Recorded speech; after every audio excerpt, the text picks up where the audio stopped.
Raggaasaa Birruu, Baaroo Tumsaa, Elonoo Qilxuu, Jaarraa Abbaa Gadaa, Abishee Garbaa, Hayilee Fidaa, Maannoo Mazannir, Hayila Maariyaam Gammadaa, Garasuu Dhukii, Asaffaa Shaaroo Lammii, Bakar Abdii, Caalii Shonee, Oliiqaa Dingilii fi Adamsaa Addoo. Tigraay humni waraana federaal Itoophiyaa Maqaleef naannoo Amaaraa jiru lolee jedhetti televizyiinii irratti dubbate. Waraanni Itoophiyaa lola kana deebii kennaafi jedhee mirkaneesse. Waraanni kun lola qofaa miti mi waraanaallee hedduu saamuu fedhee jedhe muummeen ministeera agammaa obsa baanee jedhe. Mootummaan Itoophiyaa illee ibsa baasanii waraanni isaallee tarkaanfii dhiwaata irratti fudhatu guyyaa xiqqaa keessatti miidhaa xiqqoon fixaa jedhe. Kun waldhabbii mootummaa naannoo Tigraay fi mootummaa federaalaatii miti kan uummata bilis baasuu jedhe odumaa mootummaa Itoophiyaa ambaasaadder Redwaan Hussein mani maree federeeshinii Itoophiyaa illee tanuma irratti Tigraayitti labsii muddamaa baase. Ajaj kana kore Itaamaajorii waraana Itoophiyaa to'ata. Akka pirezidaantiin naannoo Amaaraa Tamasgan Xuruunoo jedhetti mootummaan naannoo isaanii humni naannoo isaaniitti dhufti dhufaayyuu ofirra deebisuu danda'a. Waraana addaatiif milishoon naannoo Tigraay irraa dhufanillee wabii kenninee fi simannaa jedhe gaafatamaan kunan. Pirezidaantiin naannoo Oromiyaa illee tan irratti waan waldhabbii naannoo Tigraay tan irratti deebii kennee jira jedhu akka oduu Asteer Misgaanaan wargetetti. Taana pirezidaantiin mootummaa naannoo Amaaraa har'a televiziyoona naannoo sanaa irratti dhiyaachuun ibsa kennaniin naannoon Amaaraa haleellaa Iwahaat biraa dhaqqabu kamiinuu ofirraa deebisuu danda'a jedhan. Obbo Tamasgan Xuruunee miseensota raayyaa ittisa biyyaa kana dura manatti deebi'aniif illee waamicha godhaniiru. Nagaadhaan gara naannoo Amaaraa kanneen seenan humnooti addaaf miseensota milishaa naannoo Tigraayiif illee wabii kennan ta'uu ibsan. Hawaasichis naannoo isaa keessumaa manneen amantiif cimsee eegumsa akka godhu Komishinni Poolisii naannoo Amaaraa waamicha dabarseera. Komishinarri Komishinii Poolisii naannoo Amaaraa Abbara Addaamuu har'a raadiyoo sagalee Ameerikaa waliin marii geggeessaniin akka jedhanitti Iwahaat kan ittiin beekamu lammiiwwan qulqulluu irratti haleellaa oofuudhaan tapha siyaasaa taphachuu waan ta'eef hawaasichi ofiisaa naannoo isaa dammaqee akka eegu waamicha dabarsaniiru. Gama biraatiin ittaanaa pirezidaantiin mootummaa naannoo Oromiyaa Shimallis Abdiisaa awwaalamuun Iwahaat ga'eera jedhanii uummati Tigraay biyya ofii jaallatu mootummaa federaalaa cina akka dhaabbatu waamicha dabarsaniiru. Akkuma kanaan bulchitoonni Hararii, Beenishaangul Gumuz, Gaambeellaa, Somaalee fi Affaar ibsa kan baasan yoo ta'u mootummaa federaalaa cina akka dhaabbatan ta'ullee ibsanii jiran. Daandii naannoo Amaaraatiif naannoon Tigraay walitti hin dhiyaatan raayyaatti waraana addaa naannoo lamaanitti itti yaa'utti jira. Loli jiraachuu baatullee muddamsuu jiraa jedhu oduu arganneen. Walqaayitii fi Xagadallee eda tursii qawwee jiraa jedhu horii lafa intarneetii fi bilbila naannoo sunillee namni hin jiru jedhu. Ijoolleen kaimaa naannoo sun jiranillee waan naannoo isaaniitti ta'uu danda'a ofirraa eeguuf kurfoo jiranii jedhu. Gamkaaniin ammoo naannoo Gwaangwaatti makiinaa abaaboo shanii mi waraana geessifaateetiin sila Beenishaangul geessuuf deemuu jiraa jedhan soqanii jidduu qabanii jedha. Masfiin Arraagoo oduu achi ergeen. Daa'in manneen amantii Itoophiyaa mootummaa federaalaatii fi naannoon Tigraay waldhabbii isaanii tanaa jecha dhiisanii akka ariitiin walirra dhaaban gaafatan. Fali araara abbootiin amantii tolchanillee namatti hin taane jedhe.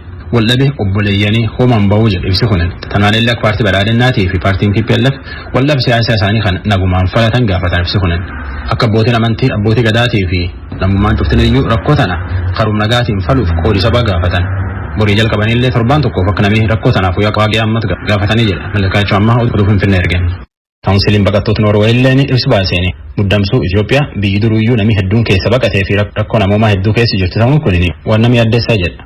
Kaawunsiliin kunin gamii lamaaniyyuu afaan wal ta'uu lakkiseetiin rakkoolee nagumaan fixatu gaafate. Waraanallee walirra dhaabu fedha. Itoophiyaa duruyyuu akka gabaasa kanaatti nam miliyoon tokkootiif 82,000tti biyya keessa baqate.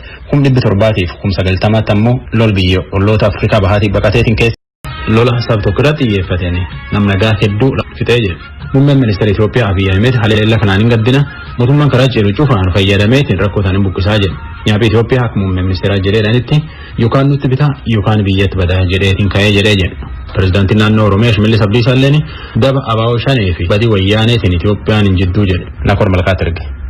Godina Wallagga Lixaa Aanaa Gullisoo ganda Gaawwaa Gaanqaa jedhamu keessatti qaaxxee dhaqqabe jedhameen abbaa isaanii dhabuu kan dubbatan obbo Wuddana Balaay haleellaa qaamoleen bosona keessa hidhatanii socho'an raawwatan jedhan haala kanaan ibsanii jiru. Aanaa Gullisoo bakki isaa Gaawwaa Gaanqaa jedhama. Reeffa namoota 35tu lakkaa'ame. Namoonni badanis jiru. Bishaaniin illee kan nyaataman jiru. Namoonni madaanis jiru. Namootni lubbuun hafanis gammoojjii keessa dhokatanii ta'anii humnootni naga eegumsaa mootummaatti dhaqanii gara gandoota dhiyootti isaan baasaa jiru. Reeffi namoota du'anis ambulaansiitiin sassaabamaa jira. Raayyaan ittisa biyyaa gadhiisee deemaa jiraachuu isaa odeeffannoo yeroo argatan bakka kanatti qaaxxee geessuudhaaf dhufuun ollee jedhee yaada. Raayyaan ittisa biyyaa bakka kana maaliif gadhiisee akka deemu miseensota raayyaa ittisa biyyaa keessaa gaafannee qaama olaanoon ajajamuu isaanii qofaadha kan isaan nutti himan. Humnootni hidhatan kunneen bakka kanatti dhufanii yeroo haleellaa raawwachuuf karoorsuu isaanii beeknu warra aanaa Gullisoo hooggananitti bilbille. Hangootni aanaa yeroo kanatti bakka seerri jirutti baqadhaa lubbuu keessan oolfadhaa nuun jedhan. Rakkoon tokkoyyuu hin jiru walgayiidhaafis hin barbaanne walgayyaa jechuudhaan erga walitti nu qabaniin booda maallaqaaf moobaayila nurraa guuranii manas gubanii jiru. Saba Amaaraa balleessinaa jechuunis nutti dhaadatan matireesiif boombiidhaan haleellaa raawwatan. Wanti raawwatame gocha sanyii balleessuuti jedhan.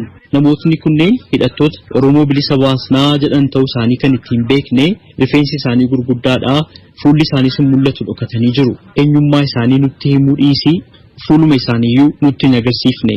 Hidhannoo meeshaa waraanaa guutuu ta'e immoo qabu jedhan. Haleellaan kun yommuu raawwatamu qaamoleen nagaa eegumsaa mootummaa naannoo sana hin turre jechuunis dubbatan. Obbo Oddanan raayyaan ittisa biyyaa isaan dhiisee akka hin deemnes gaafachuu isaanii dubbatanii jiru.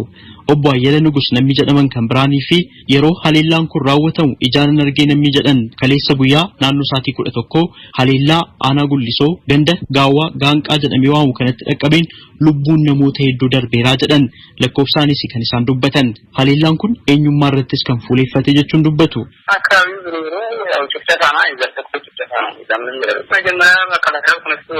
Wanti raawwatame gocha sanyii balleessuuti. Jalqabaa warra raayyaa ittisa biyyaatu gadhiisee deeme. Sanaan booda warri hidhatan gara ganda keenyaa dhufuudhaan namoota naannoo keessa jiran muraasa fudhatanii deeman. Ganda Gaawwaa Gaanqaa jedhamu kanatti daa'imman, dubartootaa fi namoota humna hin qabne kan bakka sana turan walgayyaa jechuudhaanis waaman. Akka gorsaa fakkeessanis dubbachuu jalqaban. Achii booda matireesiidhaaf boombiidhaan deeggaramanii haleellaa raawwatan. Maaliif gocha kana akka isaan raawwatan hin beeku. Bakka sanatti yoo xiqqaate namoonni 33 du'anii jiru. Namoonni madaanis turaniiru. Kanaan dura hawaasni Oromoo fi Amaaraa naannoo kana keessa jiraatu hariiroo nagaa waliin qaba ture jedhan. Dhalattootni saba Amaaraa ganda Gaawwaa Gaanqaa keessa jiraatan bara 1977 mootummaa Dargiitiin bakka kana akka qubachiifaman kan isaan dubbatan. Muummee ministeera Itoophiyaa Abiyyi Ahmed qaaxxee eenyummaa irratti fuuleeffatee Itoophiyaanota irratti qaqqabaa jiruun gaddeeraa jechuun ibsan. Haleellaa kanaafis itti gaafatamummaa isaa kan kennan humnoota isaan diinotaa jedhanii waamani. Diinotni Itoophiyaa yookaan nuti bituu qabaa kanarraan kan hafe biyyi hin jiraattu jechuudhaan kaaniiru. Kanaafis ammoo humna qaban badiisaaf itti fayyadamaa jiru jedhan. Mootummaan maloota kamiyyuu fayyadamuudhaan rakkoo kanas ni buqqisaa jedhan. Haleellaa raawwatame jedhame ilaalchisee hojii gaggeessitoota mootummaa aanaa Gullisoos ta'e godina Wallaggaa Lixaarraa akkasumas mootummaa naannoo Oromiyaarraa adda baafachuudhaaf yaaliin taasifne milkoofne. Haa ta'u malee pireezidaantiin mootummaa naannoo Oromiyaa obbo Shimallis Abdiisaa Oonag Shaneen kaleessa godina Wallagga Lixaa aanaa Gullisoo ganda Gaawwaa Gaanqaa jedhamee waamu keessatti haleellaa sororkaa raawwateen lubbuu lammiilee nagaa dabarseera akkasumas immoo miidhaa qaamaa geessiseera jechuu isaanii marsariitii hawaasummaa biiroo kominikeeshinii mootummaa naannoo Oromiyaa irratti dubbifamee jira. Obbo Shimallis ibsa isaaniitiin gocha sororkaa raawwatame kan balaaleffatan ta'uu ibsanii maatii namoota lubbuun jalaa darbeef gadda itti dhaga'ame ibsanii jiru. Akkasumas marsariitii hawaasaa feesbuukii biiroo kominikeeshinii mootummaa naannoo Oromiyaa irratti Oonag Shaneen kaleessa Gullisoo keessatti lubbuu lammiilee nagaa bifa suukanneessaa ta'een bakka tokkotti dabarseera jechuudhaan barreeffamee jira. Haa ta'u malee ibsa kanarratti lubbuun lammiilee meeqa akka darbee fi rakkoo ga'e ilaalchisee wanti jedhamee hin jiru. Qaama haleellaa kana raawwate Oonag Shanee irratti tarkaanfii ni fudhataas jedha ibsichi. Mootummaan Oonag Shanee jedhee qaama waamu waraana bilisummaa Oromoo zoonii lixaatti dubbii himaa kan ta'an Bilisummaa Guutaa haleellaa Gullisoo keessatti raawwatame ilaalchisee akkas jechuun kan isaan haalan. Waraanni bilisummaa Oromoo waraana fedhii uummataatiif yookaan uummata jiraachisuu fi nageenya uummataatiif qabsaa'udha. Waraana tarkaanfii akkasii uummata sibiilii yookaan harka duwwaa irratti tarkaanfii fudhatu miti. Akkuma beekamu haala kallattiif alkallattiidhaan yeroo ammaa waraanni bifa adda addaatiin biyya keessa socho'aa jiru. Waraanni mootummaa waraana bilisummaa Oromoo bifa shororkeessummaa jedhutti maxxansuudhaa fi tarkaanfii akkasii fudhattarraadhaan waraanni keenya mirga lammii kamii miidhuufiyyuu kallattii hin qabu hin godhusii godhees hin beeku. Namoota naannoo sana jirraa jedhan akka sobsiisnetti yookaan immoo bilbilaan argannee akka dubbisuudhaaf yaalletti dhufanii uummata Oromoo bilisa baasuudhaaf hojjetaa jiraachuu isaanii erga ibsaniin booda isin asii biyya hin qabdanii iddoo biraatti yookaan gara biyya keessaniitti galaa jechuudhaan qabeenya qaban bilbilatu nafin maallaqatu nafin nurraa erga fudhatanii booda bakka sanatti meeshaa akka matireesii snaayiparii fayyadamuudhaan akkasumas boombii fayyadamuudhaan namoota nagaa 30 ol nu jalaa ajjeesanii jedhu. Tarii waraanni bilisummaa Oromoo kaleessa bakka sanatti bobbii godhee qaba qaama jedhame kan fakkeenyaaf sanyummaadhaan qoodee atabaluu ati Oromoo waan taaniif bakka kana deemuu qabdaa jedhee bakka itti tarkaanfii fudhatee qaba keessumaa kan gullisoo kana wajjin wal qabatee jechuudha. Walumaa gala kanaan duras miidiyaalee adda addaatii fi yaada kennaa akkuma turre waraanni bilisummaa Oromoo kallattii qaba. Kallattii qabu keessatti immoo namni adda addaa miidhuudhaa fi waan irratti fuulleffatu hin qabu. Lammii kamiin biyyicha keessa kan jiraatullee akkuma lammii Oromootti ni qabsaa fi ni jiraachisaa ni tumsarraan ala tarkaanfii akkasii hin fudhatu. Gabaabaatti mootummaan uummanni waraana bilisummaa Oromoo akka jibbuu fi rifeensa yookaan immoo wiikii suuqiidhaan bitee warra rifeensa waraana bilisummaa Oromoo fakkaatu fakkeessuudhaan rifeensatti dha'ee baadiyyaa keessa gadhiisee qaamni mootummaan ijaarame yakka akkasii duguuggaa sanyii guddii saamichaa fi wantoota maqaa bilisummaa Oromoo balleessan yookaan uummata Oromoo qabsoo isaa booddeetti hambisan gochaa kan jiru godinaalee adda addaa keessatti raawwuutti akkasii raawwachaa jirarraan ala waraanni keenya iddoo sanatti kaleessa hin bobbaane gocha akkasii hin godhu kallattiin naamusaaf dambii inni qabu ni dhorkaa jechuudha kana. Bakka sanatti qaamni kan biraa akkuma waraana bilisummaa Oromoo hidhatee socho'u jira qaamni isin tarkaanfii kana fudhachuu danda'a jettan eenyu qaamni tarkaanfii akkasii fudhachuu danda'u? Ayyee kanarratti iddoo sana duwwaa utuu hin taane godinaalee tokko tokko keessatti ni argamu. Waggoota darbema fakkeenyaa fi barattoota yuunivarsiitii irratti tarkaanfii fudhatanii waraana bilisummaa Oromoo jechaa turanii qaamni tarkaanfiin irratti fudhatame immoo lakkii jedhee deebii kennaa akkuma ture. Ammas qaamni mootummaan ijaarame yookaan immoo bita bittaa sirnoota darbaniitiin kan ijaaramanii isaaniin hoogganamanii waraana mootummaa keessaa bifa waboo kanaan gurmaa'anii namoota harka kennan keessaallee ijaaramanii qaama tikaa wajjin walii galanii daangaalee Oromiyaa keessa iddoo garaagaraa seenanii jibbiinsa waraana bilisummaa Oromoo irratti gaggeessuudhaaf gocha kana gochaa jiru waraana mootummaa ni beennaa jechuudha kan boodines ni qabna. Haa ta'u malee mootummaan immoo gochoota kanaaf qaama inni Oneg Shanee jedhee waamu isaan immoo waraana bilisummaa Oromoo jedhanii of waaman komataa turuun isaan ni yaadatama. Jijjiirama mootummaa waggoota 7 darban keessatti Itoophiyaatti dhufe jedhameen addi bilisummaa Oromoo erga biyyatti seenee booda waraanni bilisummaa Oromoo gaaffiin uummata Oromoo waan hin deebineef hidhannoodhaan falmachuudhaaf murteessee gargar ba'uusaa ibsuun isaan ni yaadatama. Isa boodas walitti bu'iinsa humnoota nagaa eegumsaa mootummaa fi waraana bilisummaa Oromoo gidduutti adeemsifamaa tureen lubbuun lammiilee nagaa darbaa turus akkasuma gabaafamaa turuun ni yaadatama. Badhaadhina damee naannoo Amaaraa jedhatti dhiyoota. Hangooti deebi'uu fi Amaara haduu jechuun fudhate.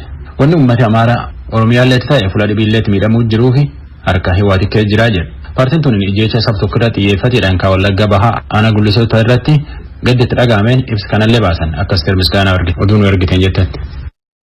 Qophii jirraa jedhe taanaan pirezidaantii naannoo Tigraay Dr. Dabratsiyoon Gabramikaa'el akka jecha Dr. Dabratsiyoonitti humniti mootummaa federaalaa qabatte dabummaa Tigraay irratti hojjechaa baate humna jijjiiruuf qophii hayyuu fitte ummati naannoo qophii jabeeffachuu malee jedhe miidiyaa biyyaatti rakkoo biyyaa hiikuuf ammoo waltajjiin namuu qoodi keessa qabu qophaa'u maltee jedhee jedhe Mulgeetaa Asbaatti erge. Hoogganaan mootummaa naannoo Tigraay Dr. Dabratsiyoon Gabramikaa'el sakennaniin Tigraay irratti deddeebi'ee shirri xaxamuun akka miidhaa geessisaa jirutti dubbatan. Keessumaa filannoon naannoo eega geggeessame as dhiibbaa gama miidiyaaf dinagdeen raawwatamu ala gara tarkaanfii humnaatti cehaa jira jechuun ibsan. Kanaaf jecha uummanni naannichaa qophii isaa cimsateetti fufaa jedhan Dr. Dabratsiyoon. Nuti ka jechaa jirru addaddummaan keenya ka siyaasaa waan ta'eef karaa siyaasaa walaaf falminu ka jedhu. Sababaa kanaan waggaa 2 ol obsaan eegnee jirra jechuudhaan kan ibsan hoogganaan mootummaa naannoo Tigraay kun humnaan kan hiikamu yoo ta'es rakkoon hin jiru. Waraansa dhiisaan jennu akka barbaachisaan ta'in garuu dubbataa jirra yoo dhufes ofirraa aggannaa jedhan itti fufaniis ammas addaddummaa jiru hiikuudhaaf hidhamtoonni siyaasaa haa hiikaman waltajjiin hunda hirmaachise haa qopheessamu furmaanni isaa kana waltajjii qopheessanii waliin dubbachuudha waraansa hambisnee waliin haa dubbannu jedhan waraansa hambisuuf jecha humna isaanii cimsachuun akka qophaa'anis dubbatan. Mootummaaf paartiin isaanii haalawwan yeroo ammaa jiran gamaaggamuu isaa ka dubbatan Dr. Dabratsiyoon Gabramikaa'el uummata irra miidhaa geessisuudhaaf humnaalaa wajjin wal gargaaruudhaan hojjetamaa jira jedhanii mootummaan Eertiraa mootummaa federaalaa Itoophiyaa waliin wal gargaaruudhaan uummata Tigraay aleeluuf akka qophaa'aa jiranitti ibsan.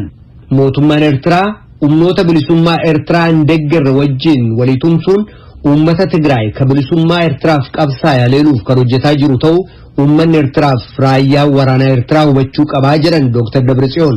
haala yeroo ammaa Itoophiyaa keessatti deemaa jiru hawaasni addunyaa akka hubatu deddeebisanii barreessuu isaanii eeranii dhiyeenya kanammoo hawaasni addunyaa rakkoo jiru furuuf hojjechuu dadhabuu isaatiin yoo biyyattii keessatti rakkoon uumame akka itti gaafatama isaa fudhatu beeksisnee jirraa jedhan. Muummichi ministeeraa Itoophiyaa Abiy Ahmed ammaan dura gaaffii deebii afaan Tigreen kennaniin uummata Tigraay waraanuuf karoora qabduu jedhamanii ennaa gaafataman kun haasawa maraatummaati. Mootummaan federaalaa sababaatti uummata isaa waraanuuf hin qabu jedhanii fudhatama dhorkatanii turan jechuudhaan Mulugeetaas Bahaa Maqaleerra. Bilisummaa Oromoo dhiya Oromiyaa aanaa Gullisoo keessatti ajjeechaan lammiiwwan balleessaan qaban irratti raawwatame qaama walabaan akka qoratamu gaafate. Obbo Daawud Ibsaan kan hoogganamu addi Bilisummaa Oromoo dhiya Oromiyaa keessatti ajjeechaa lammiiwwan irratti raawwatame cimsee kabalaaleffatu ta'uu tuqe gadda guddaatti dhaga'ames ibseera. Obbo Araarsoo Biqilaan kan hoogganamu koreen hojii raawwachiiftu adda Bilisummaa Oromoollee ajjeechaa sana balaaleffateera. Abaa'uun ajjeechaan sun qaama walabaan akka qoratamu gaafachuu taansuudhaan aangawoota Oromiyaa biraa deebii argachuuf yaaliin ta'e milkoofne Tsahaay Daamxootu gabaase. Onkoloolessa 22 bara 2013 godina Wallaggaa lixaa aanaa Gullisoo bakka addaa Gaawwaa Qaanqaa jedhamutti haleellaan lammiilee irratti raawwateen gaddineerraa jechuun hayyudureen adda bilisummaa Oromoo obbo Daawud Ibsaa dubbatan. Obbo Daawud itti dabaluudhaan biyyattiitti bakkeewwan garaagaraatti ajjeechaan lammiilee irratti xiyyeeffate raawwatamaa jira.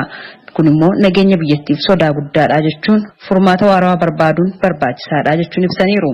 Deddeebisee ta'ee baay'ee ulfaataadha. Irruma diddiibameetti darbee naaf uummataa fi odeessi gahaan hin kennamu. Tokko gadduma keenya ibsachuu fi lammiilee Oromiyaa achitti dhuman kana jedhaman kanaaf.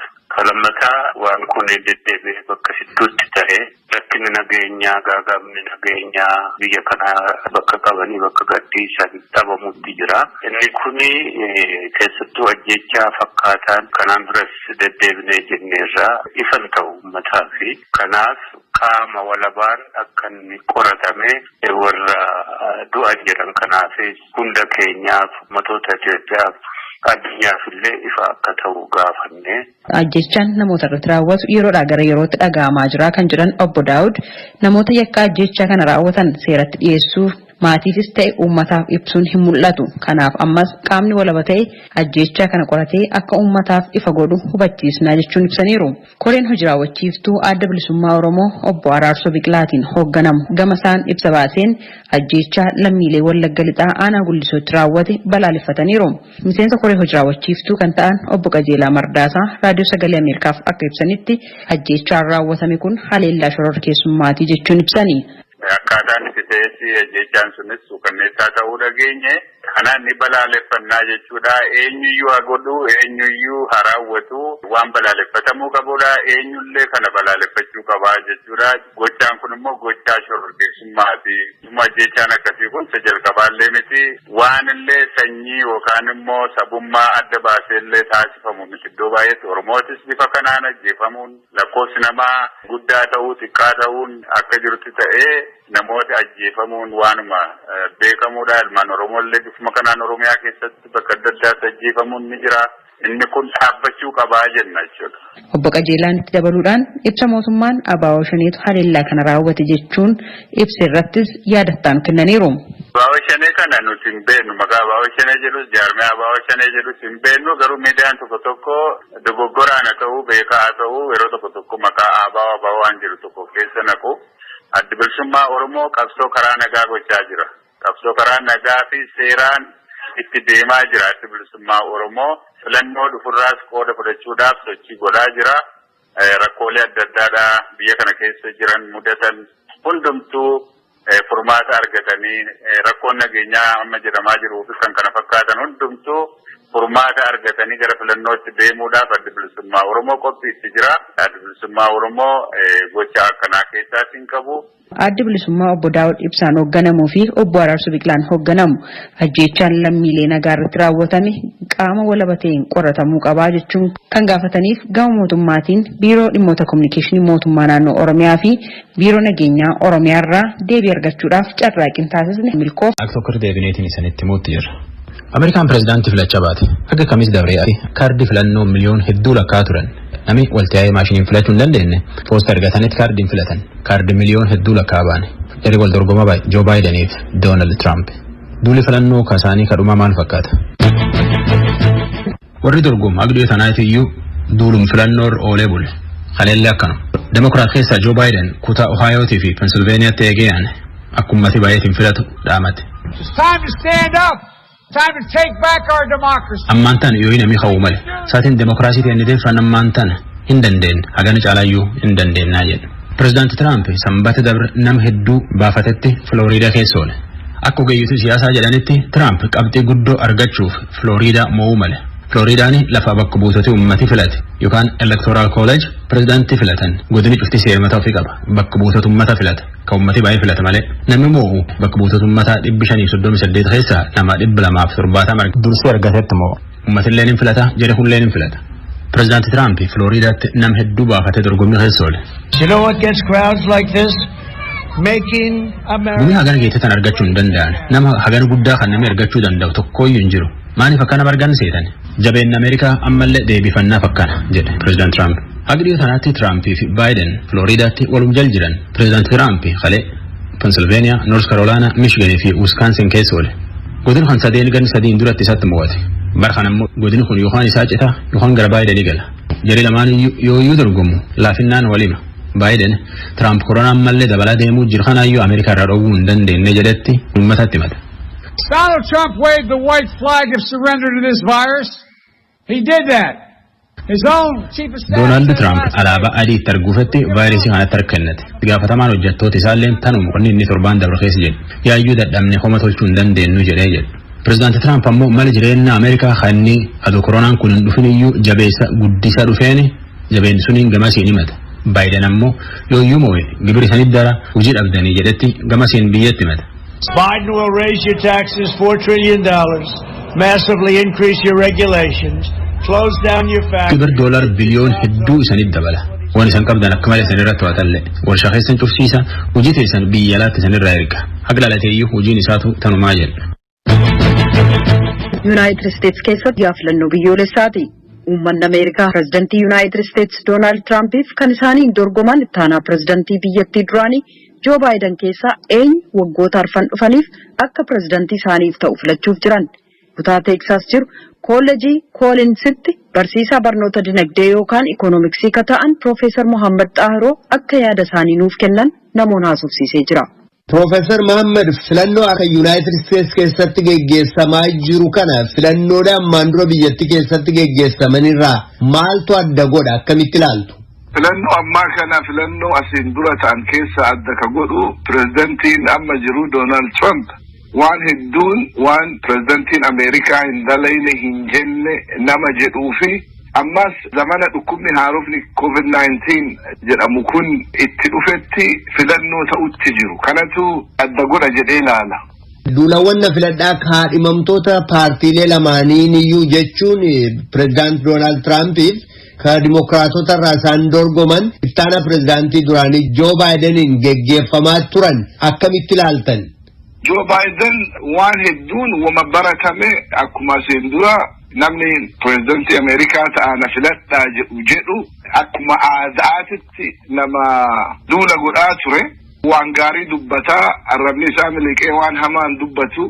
President Trump ammoo akkuma namni waggaa afran kana isa itti baretti waan hin baratamin dubbataa waan tokko tokko ammootu waan ceeraa fokkuullee dubbataa kanatu adda isa godha. Yaadi uummata sagalee kennuu kutaalee adda addaa keessaa kadur paartii Riippaabilikaanii yookaan immoo Dimokiraatii deeggaruudhaan beekaman filannoo ammaa kanarratti yaada isaanii jijjiiruu maluu ka jedhu deddeebi'ee odeeffamaa ture.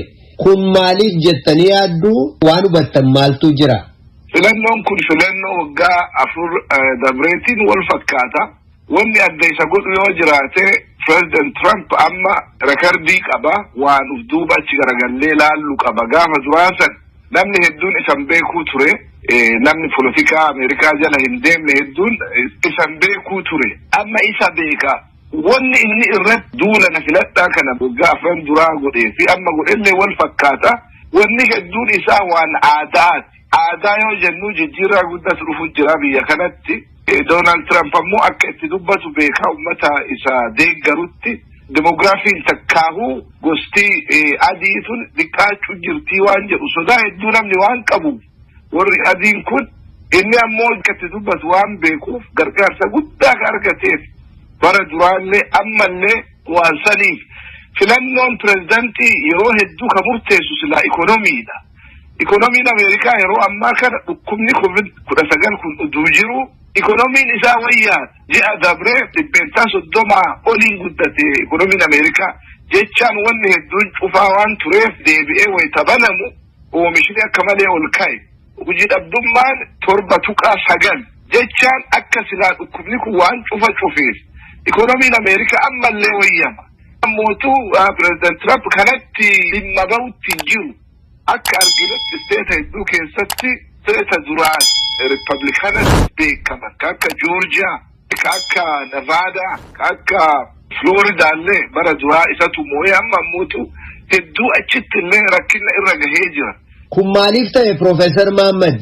Gara isaa kayaa akkuma siin jedhe namni hedduun jaarrotiin fakkeenyaaf Flooridaa keessatti gara Dimokiraataa as deebi'aniifi waa'ee dhukkubaa kana inni maaskii fuulaa kana hin godhatu dhukkuba kana akka diqqatti waan laalee namni hedduun amma dhukkubni kunillee ol ka'ee namni hedduu waan dhukkubsateef namichi kun akka waan pirezidantii Ameerikaa irraa eeggamu tokko akka gaarii godhutti hin jiru jedhanii isa irraa garagalanii Joo Baayidaniif voot gochuuf deeman. So gara lachuu jira jecha nama walirraa saamuun kun.